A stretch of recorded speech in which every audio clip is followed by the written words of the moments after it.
I have a very important subject to discuss with you. It's called How to Be Successful in Sales. I've got 3 simple steps, and I think you'll find them interesting. If you follow these 3 steps, I think I can promise you that financial income will not be your problem. I've had a unique experience sharing ideas around the world, and I talk to a lot of salespeople from all kinds of sales backgrounds, people from various companies, handling various products, various services. And it's one of the important questions I get, how to become successful in sales. First of all, Mr. Schoaf, the man who helped me to change my life when I was 25 years old, taught me that success in sales was a very worthy objective.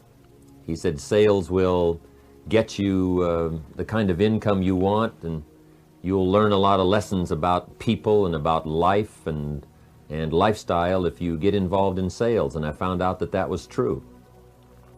So sales is a very worthwhile project to work on. The art of persuasion, getting people to buy, getting them to change, getting them to act, getting them to respond.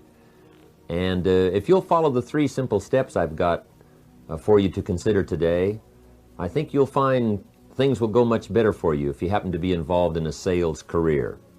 So let me get right to it. The 3 fundamental steps for being successful in sales. Number 1 is very simple, and I don't know any substitute for it. The first one simply says, talk to lots of people every day.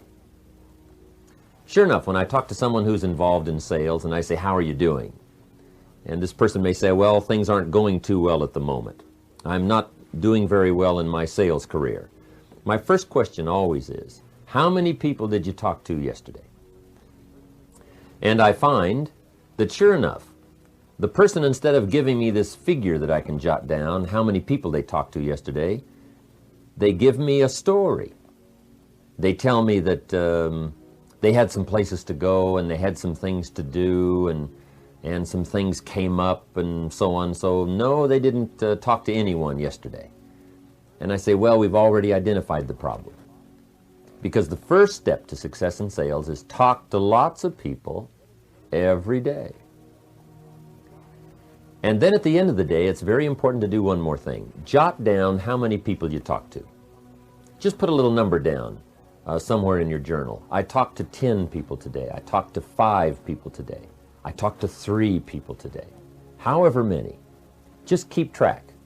It's a good idea to keep track of all the numbers, because just like a baseball player, to be successful, you got to know your batting average. You got to know how you're doing.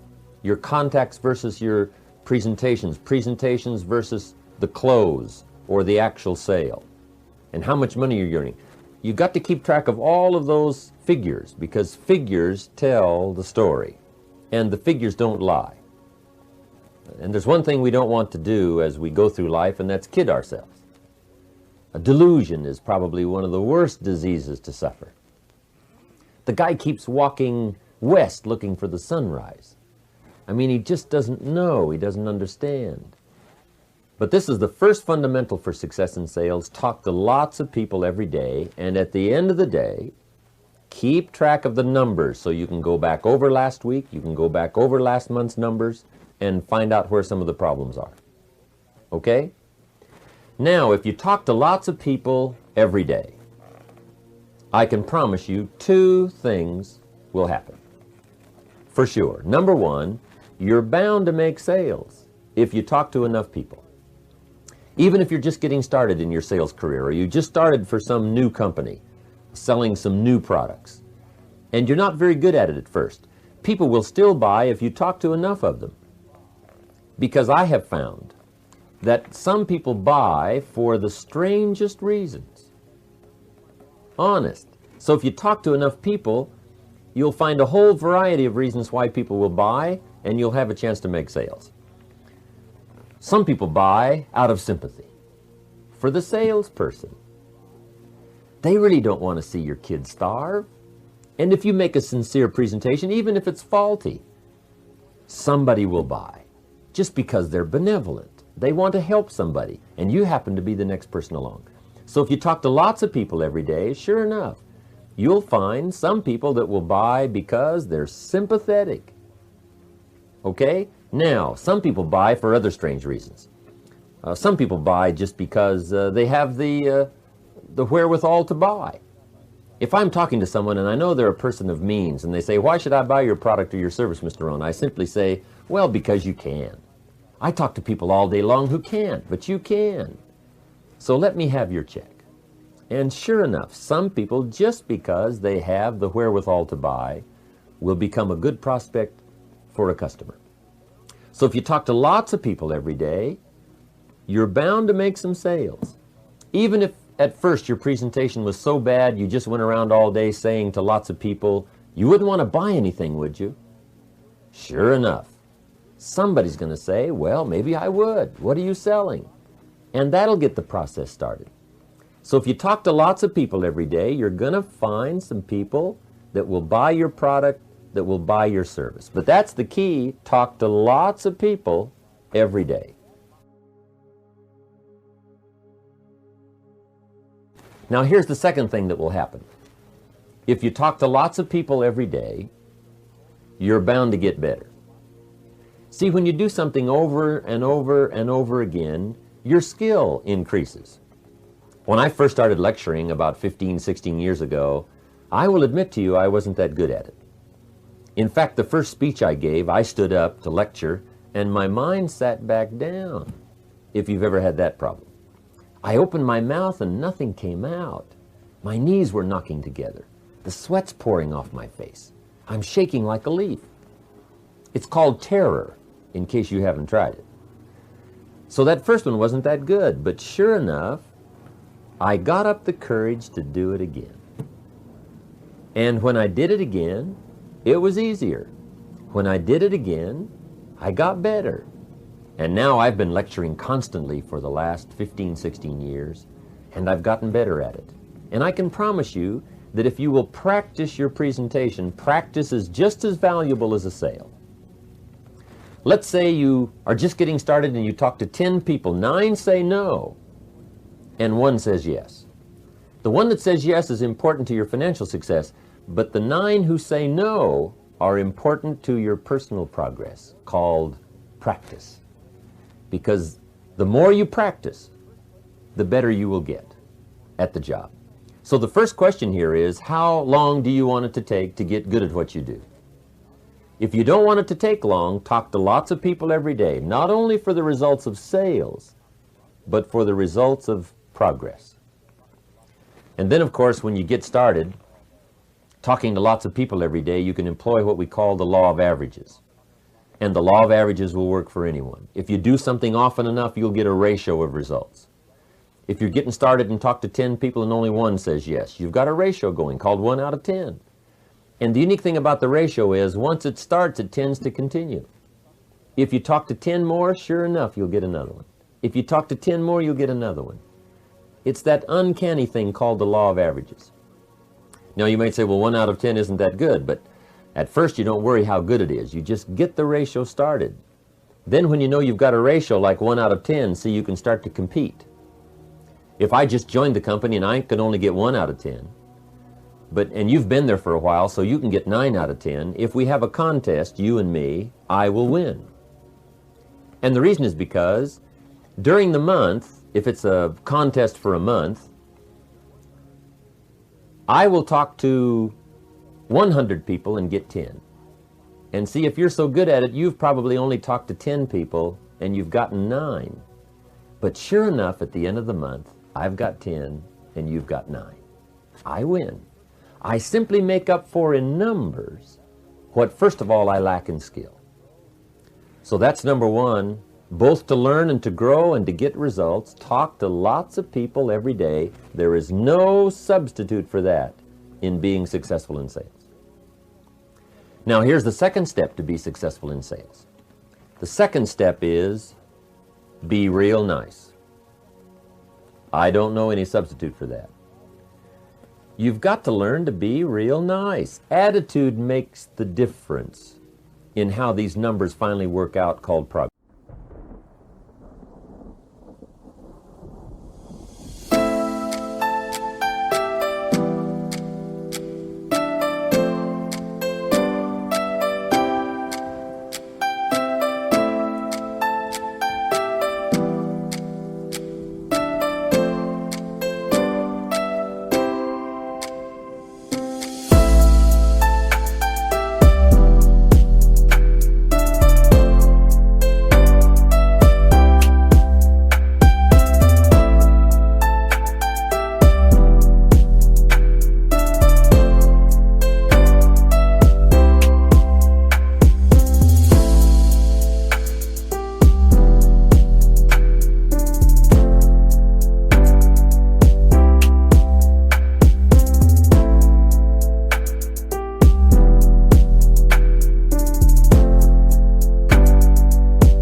In affecting other people with words, we found something very interesting in studying communication.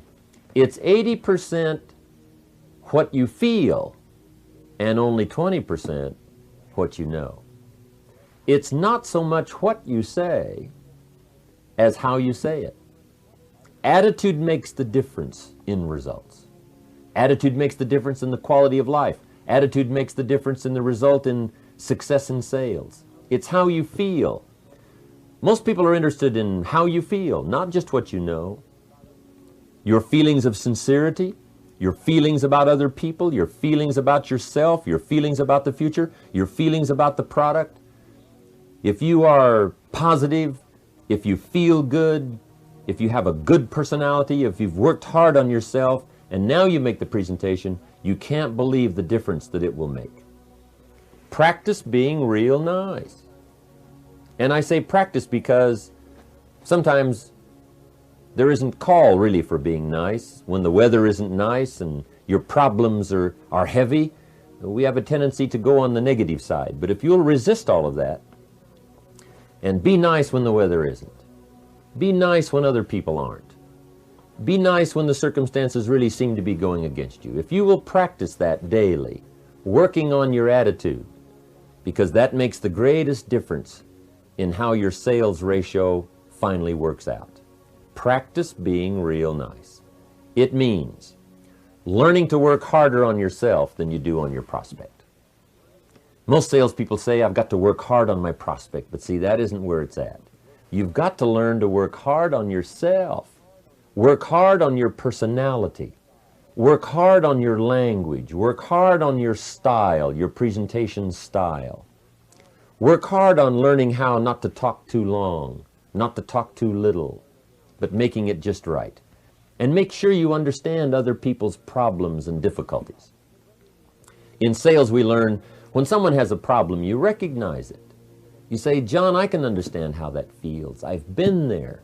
I know what it's like not to have the money. I know what it's like to have a difficult time making the decision.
I've had those times all through my life. Understanding, sympathy, awareness, sincerity, style, commitment, courage, excitement, being positive. Those are all the elements that really changes the ratio in sales. So number 2 is so important, being real nice. Now here's the third step to being successful in sales, and I think you'll agree with me as to the importance of this one. And number 3 is give good service. There's no substitute for good service. At the end of the day, it's not a bad idea to jot down your grade for the day for service. At the end of the day, just take a little time to think about the day and say, would you give yourself an A today for service? The people that you've sold to, did you follow through? Did you write them a little note? Did you say thank you on the telephone? See, the real work begins after you've made the sale. When the prospect is already on the file, or the customer is already on the file, now you've got to take the time to make sure you render good service. And see, that's where the big money is. The big money is in taking care of the people that you sell to. Excellent service leads to multiple sales. One good customer, properly taken care of, will open doors for you you can't open by yourself. They'll get you to see people you could never see on your own. Somebody well taken care of. So at the end of the day, contemplate, did I get an A today for service? Did I get a B? Was it a C, sort of average? Was it D, not too good? Was it an F? Wasn't my day? Make sure you have a good plan for rendering good service and taking care of what you start. And if you'll follow that important step, service, concentrate on that. Do all the little things that most people don't do. Write the notes most people don't write. Make the calls most people don't make. Do the smiling most people don't do. Take care of the things most people don't take care of, the little details. If you'll make that part of your sales program, service, follow-up, contact, making sure you keep in touch, call them.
them before they call you. You can't believe the difference it'll make in your overall sales effort. So if you'll follow those 3 steps, talk to lots of people every day. There's no substitute for the numbers. Pass out your business cards, make the contacts, make the calls, stack up the numbers. If you'll do that, and number 2, practice attitude. Make sure personality and style and feelings and awareness and compassion and understanding is the major part of your communication process and your sales process. If you'll work hard on that, then if you'll find ways to give good service, not miss anything, take care of all the details, you will find that your success in sales will start to grow and your career will be promising beyond anything you can imagine. I want to thank you for giving me this time to come and visit with you. It's only been a few minutes, but I hope that what little we've had to say on this subject of sales will be important to you. And if I have a chance to see you again, if I have a chance to meet you again, I'll be happy for that. Make sure you're writing a good chapter this year in the storybook of your successful life. A chapter others might want to read someday. A chapter that'll be preserved. Something that your children will be proud of. Something that you'll be proud of. Make this an important year for you. Really pour it on. Stack up the numbers. Do the changing and the growing necessary. Concentrate on service, and you'll be successful.